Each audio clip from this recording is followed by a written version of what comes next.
Hello, hello, hello. Good morning, good morning. Ayan, nandito po kami sa Sweetgrass, Caruisawa. Ayan, malamig po dito mga madam. So, napakaganda po nitong puntahan. Lalong-lalo na kapag po summer. So ayan, nag-decide nga ang ating family and friends. Nandito po kami ngayon sa Sweetgrass, Caruisawa. Recommend ko po dito sa inyo mga madam kasi napakaganda po dito. Pagka naman mga bigla ang lakad, pwede rin kayong pumunta rito mga madam kahit wala kayong mga baong pagkain kasi meron naman po dito mga restaurant. Ayan po siya. So eto, pagpasok pa lang natin, ayan, makikita na natin ang napakalawak. Eto po yung kanyang field. Ayan, kung inyo pong makikita, merong malawak na field dito. Ayan, lahat po dito is pwede mag-rent pag may mga bitbit kayong tent. Bring your own tent, ayan. Mura lang po kasi dito pag may sarili kayong tent. Ayan, katulad nito, ayan, number 1, may number 1 na nakalagay sa kanya. Ayan. Ayan, naka-tent lang siya. Oh, nagba-barbecue na siya. Mag-isa lang siya mga madam. Oh, 'di ba? Nagbe-breakfast na siya. Tapos ayun naman po yung Hasama Hotel na restaurant or maliit na convenience store na pwede po kayong mamili. May mga kung ano-ano po dyan. No? Ayan, dito po makikita nyo po, meron iba-iba po rito ang cottage, na iba-ibang cottage. Meron pang mura, meron din naman pong pang malakasan, no? Depende po sa budget natin. At saka syempre depende rin kung ilan lang kayo. Kung dalawa lang naman kayo or mag-isa lang kayo, syempre mag-tent-tent ka na lang. Katulad nito, naka-tent lang sila. Oh. Andyan yung car nila. So, ayan, medyo naka-private sila. Meron silang fence. Ayan, dyan sila barbecue. Tent-tent lang sila. Ito. Itong grupo na to is parang naka-tent lang sila. No? All the way. Ayan.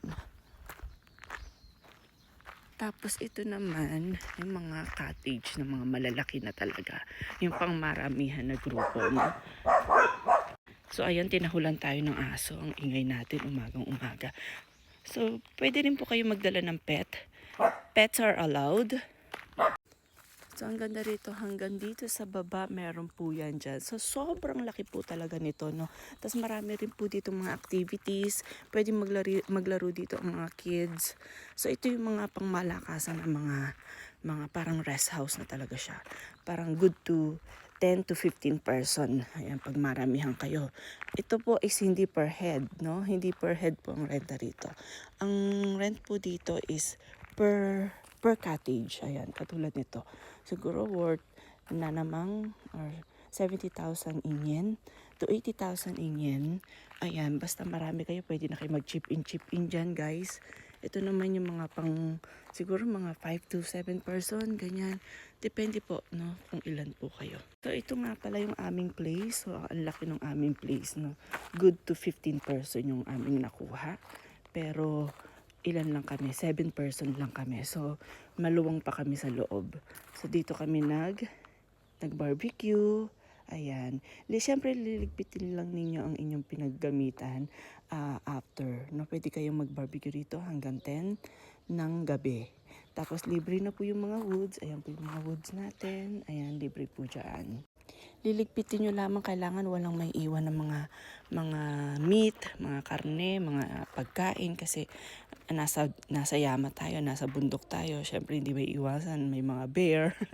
Pero ano naman 'yon, mga safe naman 'yon kaya wag natin silang i-attempt na makapunta rito or malapitan kayo, no? So ito yung aming place. Ayan. So ito. 2 families kami dito. Tara, pasukin natin. So, ayan. Welcome! Welcome to 15 packs. So, ito yung aming bar. Ayan. Meron din bar dito. Kasi nga kung marami kayo. Hi, good morning! Baby lang! So, kailangan talaga nakapajama kayo dito kasi malamig po kasi talaga yung place, no? So, ayan mga madam, meron naman na rito mga ref. Ayan, dyan nyo ilalagay yung inyong mga nico, mga drinks ninyo. So, ayan. So, tatlong naman. Tapos meron din sila ritong papugon. Pwede kayo mag-pizza. Pwede rin kayo dyan magluto kung medyo malamig sa labas. Dito kayo mag-ihaw-ihaw. Pwede rin naman. So, ayan. Kaya ako nagising na maaga dahil ako ay magsasaing. So, kailangan bring your own bigas. Okay? Kasi wala ritong bigas. So, magdala kayo ng bigas para makapagsaing kayo. Meron naman na sila mga plates. Ayan, may mga lulutuan sila dyan. So, ayan, pwede na yan. May libre na rin dito na sabon, pang-ugas ng pinggan, tsaka sponge. Pero syempre, magdala pa rin kayo ng mga extra ninyong mga gamit like this para in case. Sobrang relax na relax talaga ang family nyo rito mga madam, no? Pwede naman kayo rito mag-rent ng mga bagay-bagay na nakalimutan ninyo. Katulad namin, nakalimutan namin magdala ng lampshade. So, nag-rent kami. Medyo mahal nga lang. So, better magbitbit na lang kayo ng sarili ninyo, no? So, ayan, ang aking prinsipe, ang bunso ko. Nagduduyan-duyan na. Ito po yung aming place. So, ayan, malaki po yung sofa, yung sala. Ayan, meron din silang sariling CR. At ito, meron tayong sariling bathtub, no? Kailangan magbitbit kayo ng mga shampoo ninyo, mga gamit ninyo kasi wala po ditong mga shampoo, walang libreng shampoo, walang ganyan. Mga toothbrush, wala rin po. Wala rin po silang towel, kaya kailangan magbitbit kayo ng sarili ninyong towel, okay? Hindi po lahat may mga bathtub, no? Ito pong nakuha namin is yung pinaka mahal na package kasi nga marami pang maramihan, no. Meron pong walang bathtub, walang CR. So lalabas pa kayo. Depende po kasi yan sa budget at saka kung ilang person kayo. So ayan, giniginaw daw siya. So giniginaw siya. Nice. So ito yung aming room. Ayan, natutulog pa yung aking mag-ama. Ayan, giniginaw daw siya. Nagbitbit siya ng sarili niyang mofo. Kasi hindi siya makatulog pag hindi niya bitbit yan. Kakambal niya kasi yan. Ayan, meron din po dyan sa taas na kwarto. Malaki rin po yung room sa taas, no? Malaki yung, marami rin pwedeng pumasok dyan sa room na yan. So, ayan, pumasok na siya. Nanggugulo na siya sa family kanay. Maganda rin dito yung mag-spend ng time kahit winter, mga madam. Kasi ito, meron kayo dyan na, ayan, pa bonfire, di ba? Bonfire. Tapos ito merong woods, pwede kayong maglagay ng woods yan, pampainit. Kasi kung inyo po napapansin, no, wala po siyang aircon. Wala rin aircon sa mga room, wala po. Kasi malamig nga po dito. So, bubuksan lang natin yung mga bintana, mga window nyo. Ayan, malamig na po talaga siya. So, ito siya. Meron din po dyan na mga activity ang mga bata. Pwede silang mag-water gun. Ano pa ba? Basta may parang mga playground naman dyan na pambata. So, mag-i-enjoy talaga rin mga bata rito. Tapos yan, pwede kayo dyan mag-breakfast. O, diba? O, ayan. Ito din po, open field din yan for mga, mga tent.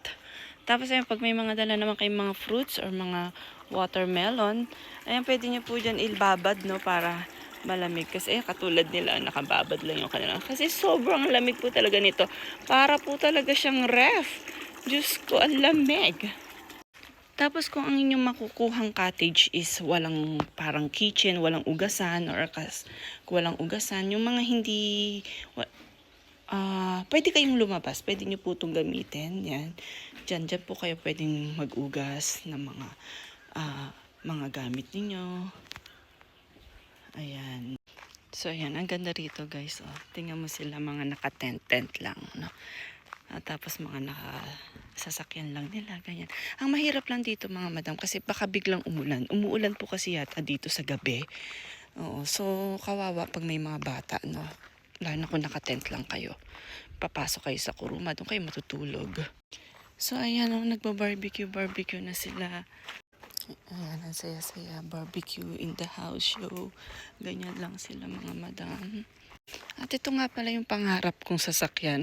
Ay, pangarap lang pala. So, ito yung mga maliliit na cottage. Yan, pwede naman kayo dyan mga madam. Kapag konti lang kayo. Ayan, o diba? Tapos ito naman yung yung taas, may hagdan dyan. Pero wala po dyan oforo, wala rin po dyan na toilet, no? So lalabas pa kayo. Wala rin po yata dyan ugasan, so you need to go outside. Yung kanina